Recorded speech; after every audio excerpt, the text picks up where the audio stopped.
Ce n'est pas parce que je suis senior que l'autre est junior, qu'on s'empile, non, s'interpénètre. On a donc des croisements. Et c'est là où l'intergénérationnel nous interpelle même sur nous, notre façon et des représentations que l'on a. On est entre. Et c'est ça le plus important qui est en train de se poser. Et des fois, le fait qu'il y a eu une fracture et qu'on est devenu à côté et pas entre, que très souvent, il y a eu des explosions, que très souvent, on n'a pas réussi des fois à gérer la situation. Toutes les sociétés sont multigénérationnelles, mais les sociétés vieillissantes le sont encore plus encore. Deux causes à cela. Celle de l'accélération de l'histoire, qui a provoqué ce qu'on appelle l'apparition de plus en plus rapide de générations événements. Pour prendre un exemple, emprunté à l'informatique, il est clair que la génération Apple risque de ne pas s'identifier à la génération Commodore ou Sinclair, ce sont des générations informatiques, et que des nouveaux venus dans les multimédias, sur Internet, ne se sentent pas déjà concernés ne se sentent pas très proches des pionniers des ordinateurs personnels. Tellement il y a ce qu'on appelle cette accélération de l'histoire et de l'événement qui fait que les générations se multiplient.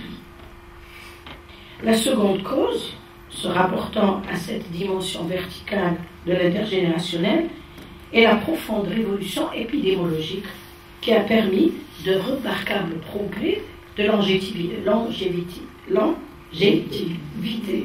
Et cela donne, paradoxalement, que alors que les familles nombreuses, surtout au nord, sont en voie de disparition rapide, les générations dites nombreuses ont tendance à s'y substituer. Nous sommes entre plusieurs générations, mais nous sommes rarement dans les familles nombreuses aujourd'hui. Mais la multiplicité des générations, elle a pour risque de menacer les équilibres des sociétés. Et c'est ce qui fait que de plus en plus, on voit des dérèglements quelque part. En effet, il est toujours extrêmement difficile dans une collectivité de satisfaire simultanément les besoins différents et parfois opposés d'une génération à une autre. Doit-on construire plus d'écoles? Doit-on construire plus donc, de maisons de retraite? Doit-on s'occuper plus des jeunes? Doit-on s'occuper des personnes plus âgées? Et cela pose beaucoup de questionnements. Et souvent, quand on n'a pas fait en sorte d'équilibrer entre ces questionnements, il y a quelque part un déséquilibre. D'où la nécessité, dans ce qu'on appelle la multigénérationnalité, d'une solidarité. Il y a une solidarité exigée entre citoyens. Et à ce propos, Henri de France, donc, un sociologue, dit « Un réflexe collectif de survie », et là nous sommes dans un réflexe de survie, ce qu'on est en train de voir un peu partout dans les pays, pour pousser les hommes à admettre qu'il n'y a pas de vie sociale possible que constituée de cellules interdépendantes, les cellules isolées, cellules interdépendantes et solidaires. Ceci n'empêche pas les conflits entre générations, mais cela amènera chacun à découvrir que la vie de l'autre lui importe et qu'il n'est pas possible à la tête, c'est-à-dire au senior, de dire, par exemple aux juniors qui sont les pieds, je n'ai pas besoin de vous. La survie des groupes humains dépend aujourd'hui de ce changement radical de perspective. Et donc, si on n'est pas en changement, si on n'a pas cette vision globale, si on n'est pas dans des situations de solidarité, on recule de plus en plus le danger. Mais on ne résout pas le problème. Pour conclure cette partie théorique, et parce que je la laisse au débat, je dirais que lorsqu'il y a un constat de brèche dans un système ou dans une institution, un système politique, un pays, ou une institution, colmater la brèche uniquement n'éloigne pas le danger. Il y a lieu alors de trouver le temps utile, donc s'arrêter pour réfléchir à quoi faire, pour construire les voies de solidarité intergénérationnelle. On s'arrête et on réfléchit à comment construire, non pas les voies vers les seniors ou les juniors, mais comment construire les voies intergénérationnelles et de plus en plus au greffe. Depuis Barcarès, je suis en train de voir que vous réfléchissez à ces voies-là, si ce n'est que par le biais de votre activité qui est l'éducation. C'est ce que nous tentons de faire dans notre association Méditerranée à venir, avec parfois des échecs, mais beaucoup de réussites également. Et à ce propos, je vais m'arrêter, je vais vous passer une vidéo d'un jeune de notre association qui vous parle. Nous avons organisé ce qu'on appelle les matins multiculturels de Méditerranée à venir sur Matin multiculturel.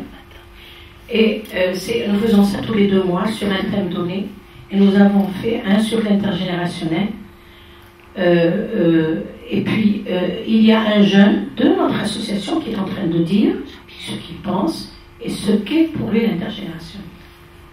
Je vous dirais que dans notre association, nous avons le réflexe intergénérationnel. Tout ce que vous verrez, seniors, et ont la parole et le réflexe intergénérationnel dans notre approche. C'est intéressant, ils ont pu les avoir après une force avec la société civile. Alors, si vous retenez ce que ce jeune homme a dit, particulièrement, on n'attend pas que vous nous donniez, nous allons faire. En plus, il dit il faut qu'on soit dans la décision et la prise de décision. Et qu'on nous entende et qu'on agisse avec nous. Il est en train de nous dire comment faire de l'intergénérationnel en tenant compte et en les responsabilisant et en faisant confiance. Ce n'est pas un cas isolé. Ce jeune homme est un cas central du changement qui est en train de s'opérer. Et son discours est très important, vous le voyez, il est plein de confiance, il parle clairement et il dit ce qui doit être les objectifs. C'est ça l'intergénérationnel, de d'abord clarifier avec les jeunes ce qu'ils veulent pour pouvoir monter des choses avec eux. Développer des actions pour mener à bien ces missions. Majda est une jeune Française, franco-tunisienne qui est de Nantes et qui est venue dans le cadre de l'action civique dans notre association et qui donne son analyse de comment être managé pour l'interculturel. Je vous ai donné ces 2 exemples concrets de jeunes qui sont passés par notre association, qu'on a encadrés, et sur eux, comment ils pensent sur la manière de gérer ces situations. Comment a-t-on pu, donc comment est-on arrivé à gérer? Premièrement, on s'est basé sur... non, il y a une technique managériale, mais il y a quelque chose d'important dans la constitution tunisienne. Il y a l'article 8, la nouvelle constitution tunisienne, sur laquelle on s'appuie également. L'article 8 dit de cette nouvelle constitution, et cela a été élaboré dans le Parlement, voté par tous les parlementaires, la jeunesse est une force agissante au service de la construction de la nation. C'est affirmé. L'État veille à fournir les conditions permettant aux jeunes de développer leurs capacités, d'épanouir leur énergie, d'assumer leurs responsabilités et d'élargir leur participation au développement social, économique, culturel et politique du pays. Donc la Constitution tunisienne de 2014 l'affirme dans son article 8. Elle met en exergue la société civile, la jeunesse. Elle en parle, et donc par ce dispositif juridique ou cet article, c'est une référence. Si n'importe qui veut être à l'encontre de la jeunesse, cet article 8 peut se retourner contre lui. Alors, l'association Méditerranée à venir a été créée en 2006 en France, en 2012 en Tunisie après la Révolution, et est en cours de création en Algérie. Ses publics cibles sont les jeunes, les femmes, les seniors et les décideurs. Ses moyens d'action sont l'information, la formation, le lobbying et les études quand c'est possible. Ses valeurs sont l'indépendance, le désintéressement, la connaissance et le respect mutuel, puisque nous sommes entre les 2 rives, la prise en compte de l'intergénérationnel et de la diversité, et enfin, la convivialité comme dynamique de groupe. Nous avons organisé différents événements internationaux Nous avons des partenariats comme avec le GREF, puisque nous avons signé une convention de partenariat avec le GREF. Et donc, nous organisons à la fois des formations et des événements. Mais comment manage-t-on l'intergénérationnel au sein de Méditerranée Avenir et comment on est arrivé à cela? Il y a des postures et il y a des actions. Il y a un comportement à avoir des deux générations et il y a des actions à mettre en place. On ne peut pas avancer dans l'intergénérationnel si on ne s'est pas interpellé, si on ne s'est pas posé des questions sur nous. On ne peut pas avancer. Et donc, il y a des postures et de part et d'autre. La première action qui a permis donc d'asseoir l'intergénérationnel, c'est de l'inscrire fermement dans les objectifs de notre association. Méditerranée Avenir, quand vous voyez le dépliant de Méditerranée Avenir, il est dit Méditerranée Avenir promeut l'intergénérationnel. Donc cette visibilité a fait qu'on s'est engagé. Ce n'est pas une question juste de discours, mais un engagement réel. Mais cette visibilité a fait qu'on est identifié comme une association qui fait de l'intergénérationnel. Et c'est là où nous voyons venir des gens, soit des seniors, soit des juniors, intéressés par l'intergénérationnel. Au fait, c'est comme si on mettait une vitrine quelque part qui dit voilà qui on est et qui fait que les gens disent ah, c'est une association qui fait de l'intergénérationnel, j'y vais. Ou qui dira ça ne m'intéresse pas. Donc, inscription de l'intergénérationnel d'une manière claire dans les objectifs de l'association. Et c'est affirmé outre dans les objectifs, il est sur notre site. Si vous voyez donc Méditerranée Avenir, il est sur les dépliants. Ce qui fait qu'aujourd'hui, on a fait une petite mesure d'impact. On a dit à des nouveaux adhérents, pourquoi vous êtes venus? Certains ont dit parce que entre autres, parmi les jeunes, on est intéressé par le fait que vous êtes dans l'intergénérationnel. Nous avons un deuxième point, donc, commencer par l'écrire fermement. On est dans l'intergénérationnel. Nous avons constitué des commissions jeunes, avec à leur tête, non pas un senior, mais un jeune. Avec pour toute instruction, donc Méditerranée Avenir Tunisie a une commission jeune, Méditerranée Avenir France vient d'avoir sa commission jeune. Avec à leur tête donc un jeune, avec pour unique instruction, non pas de produire ce qu'on a décidé, mais de produire en toute liberté, en respectant bien sûr les objectifs et les statuts, de à la fois produire ce qui a été et ils nous le mettent en exécution sous la forme d'outils de communication ou de projets, ou de nous donner des idées sur un sujet.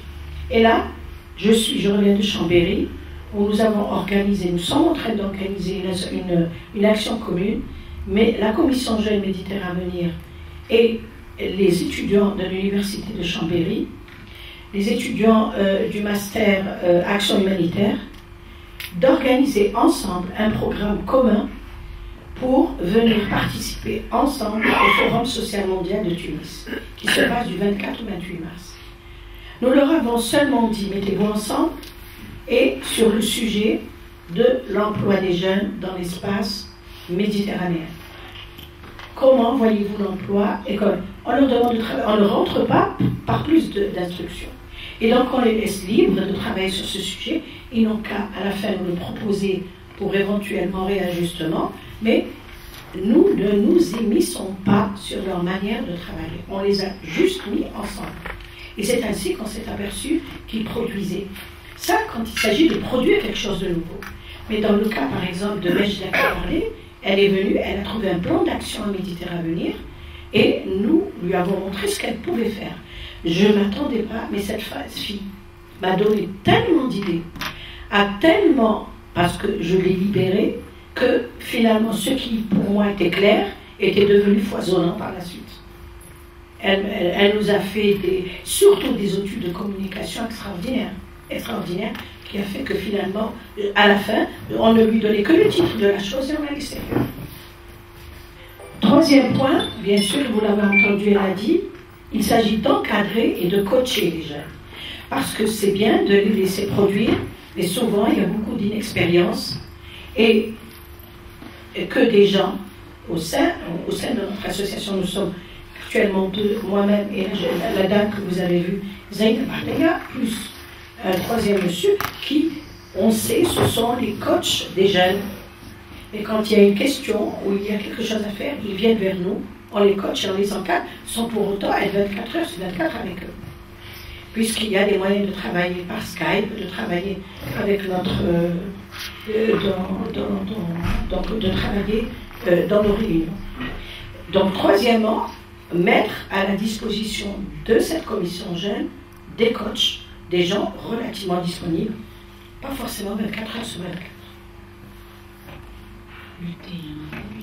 En fait, il faut questionner ce qui apporte du sens à ce qu'on fait. Je crois qu'aujourd'hui, nous sommes dans une société de l'immédiat, du matériel, qui fait que quelque part on oublie le sens. Or, c'est le sens qui prévaut dans la réussite de ce qu'on fait, et particulièrement dans l'éducation et la formation.